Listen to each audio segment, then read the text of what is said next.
Greetings of the day everyone. तो अब हम पढ़ेंगे क्रॉनिक मेनिंजाइटिस, जो कि ऑलरेडी आई थिंक हमने डिस्कस कर लिया था। क्रॉनिक मेनिंजाइटिस क्या होता है?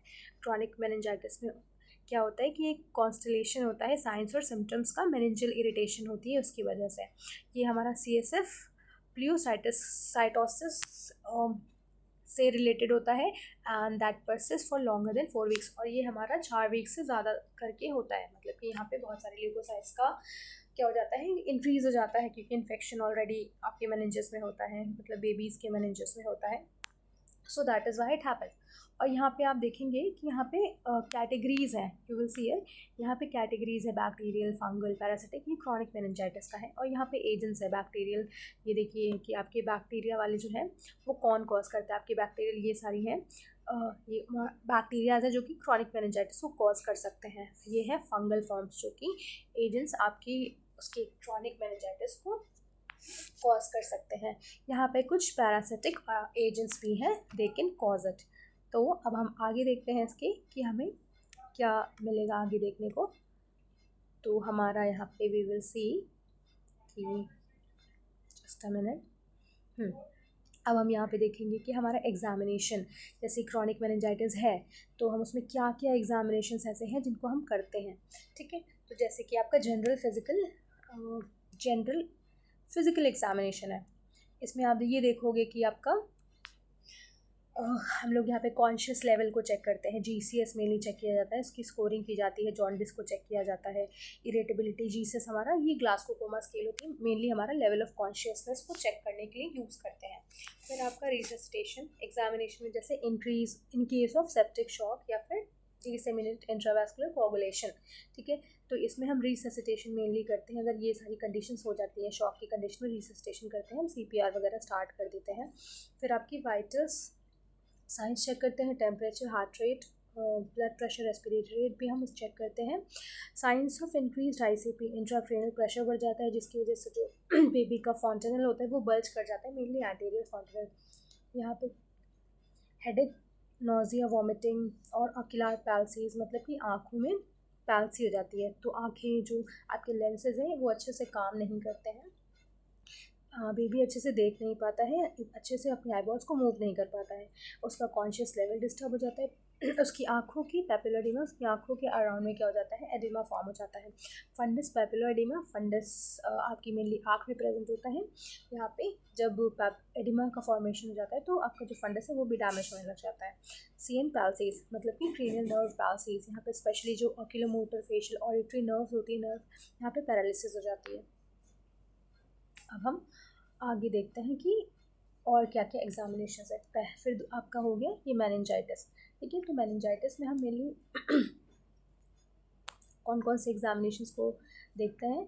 तो आपका मेनिंजिस्मस है, here you will see, just a minute.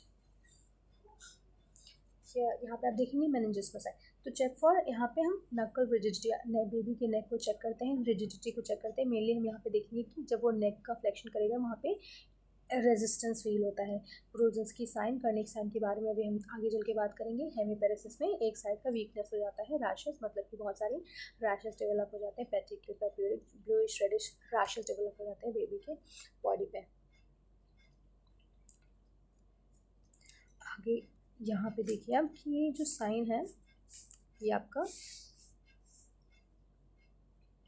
Just हाँ, ये आपका कर्निक साइन है। ठीक है, तो यहाँ पे आप देखेंगे जब हिप को, जो हिप और यहाँ पे हिप मेनली फ्लेक्स हो रहा है और नी को एक्सटेंड किया जा रहा है, तो यहाँ पे क्या है, आपके थाई एरिया में, हिप बैक पे पेन होता है, बेबी के मेनली पेन होता है। अडल्ट जो जब अडल्ट मेनिंजाइटिस होती है तो उसमें भी ऐसा अडल्ट में करते हैं हम, तब आप देखेंगे। और ये आप देख सकते हैं यहाँ पे इसका एक्सटेंशन हो रहा है नी का, यहाँ पे हिप का फ्लेक्शन हो रहा है, यहाँ पे बैक में पेन होता है और थाई में पेन होता है, तब इसका मतलब कर्निक साइन पॉजिटिव है, मतलब मेनिंजाइटिस है। तो ये चीज़ हम यहाँ पे चेक करते हैं। यहाँ पे ब्रुनजिन्स्की नेक साइन देखते हैं। मेनली यहाँ पे होता है कि जो बेबी का नेक है उसको जब हम फ्लेक्स करते हैं तो नीज भी फ्लेक्स हो जाती हैं, तो ये ब्रुनजिन्स्की साइन होता है, ये पॉजिटिव साइन होता है।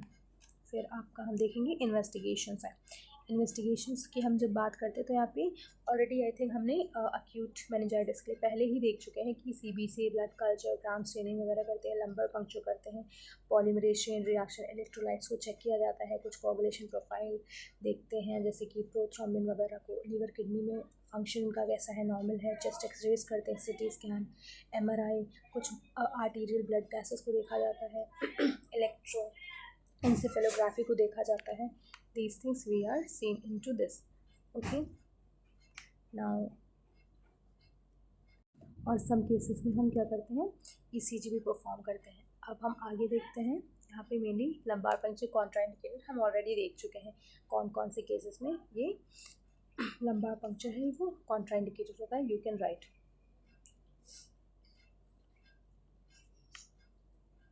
आप यहाँ पे डायग्नोसिस देखेंगे कि कैसे डायग्नोसिस करते हैं. तो आपका लेटेक्स पार्टिकल एग्लूटिनेशन होता है. ये एक मेनली हम यहाँ पे कल्चर करते हैं बैक्टीरियाज और जो भी ऑर्गेनिज्म होता है. तो यहाँ पे एग्लूटिनेशन अगर देखने को मिलता है, यहाँ पे हम पता लगाते हैं कि प्रेजेंस है कि नहीं बैक्टीरियल एंटीजन की. स्पाइनल फ्लूइड में यूज़फुल होता है हमारे डिटेक्ट करने के लिए हीमोफिलस इन्फ्लुएंजा टाइप बी को, स्टेफाइलोकोकस निमोनिया को, न्यूमोकोकल मेनिंजाइटिस और इकोलाई जैसे कुछ ऑर्गेनिजम्स के लिए. कंकरेंट इम्यूनो इलेक्ट्रोफोरेसिस ये भी एक टेक्निक होती है जो कि यूज़ की जाती है डिटेक्ट करने के लिए कुछ वायरसेस, कुछ बैक्टीरियाज को.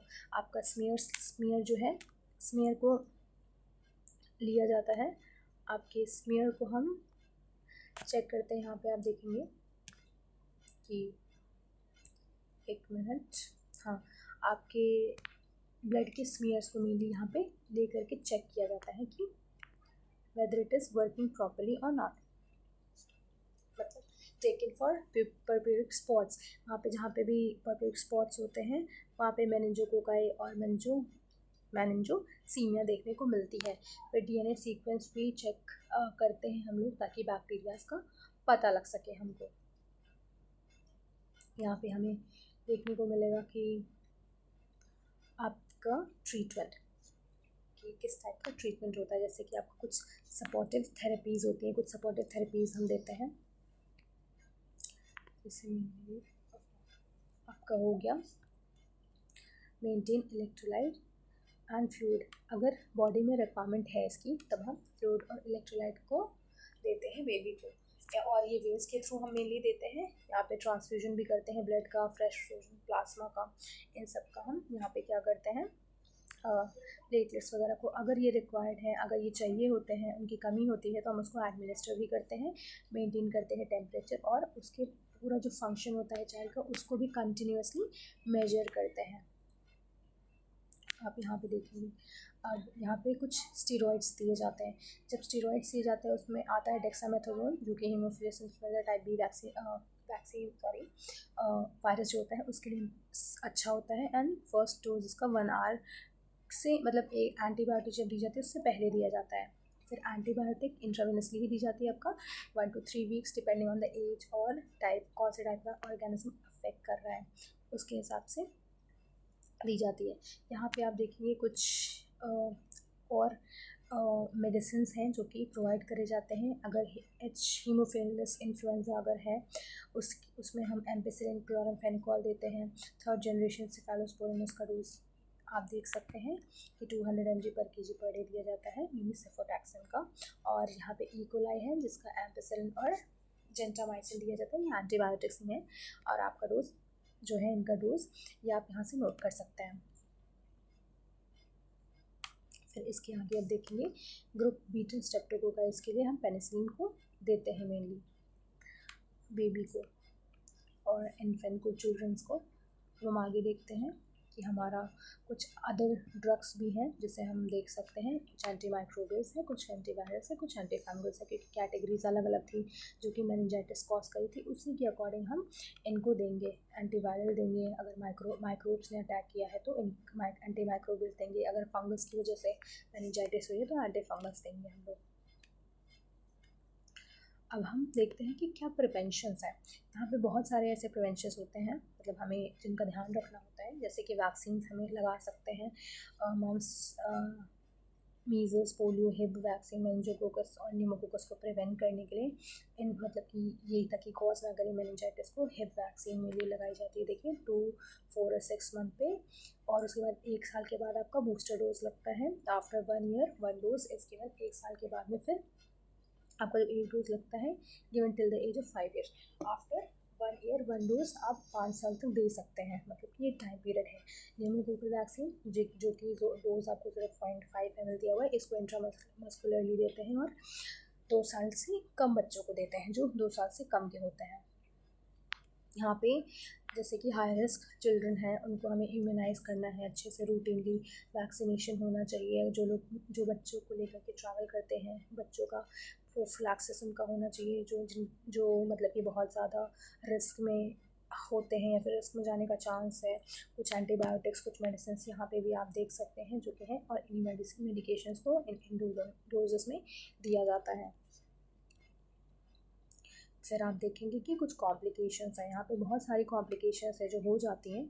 तो इस मेनिंजाइटिस में बैक्टीरियल वन में आपको जैसे क्रीनियल नर्व पैलिसी हो जाती है, मेनली आपकी जो क्रीनियल नर्व्स होती हैं उसमें पैरालिसिस हो जाती है। सबड्यूरल एम्पायमा हो जाता है, पस का कलेक्शन हो जाता है ड्यूरा मैटर के नीचे।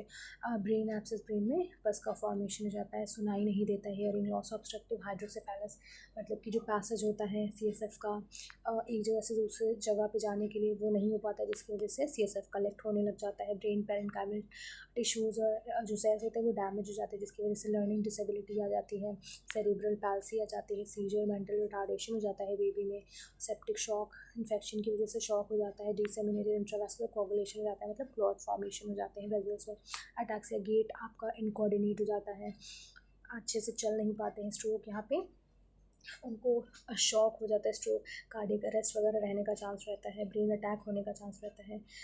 SIADH यहाँ पे जो एंटी डायरेटिक हार्मोन है बहुत ज़्यादा अमाउंट में रिलीज़ हो जाता है, जिसकी वजह से पफनेस हो जाती है फेस की, और ये सारी चीज़ें हो जाती हैं।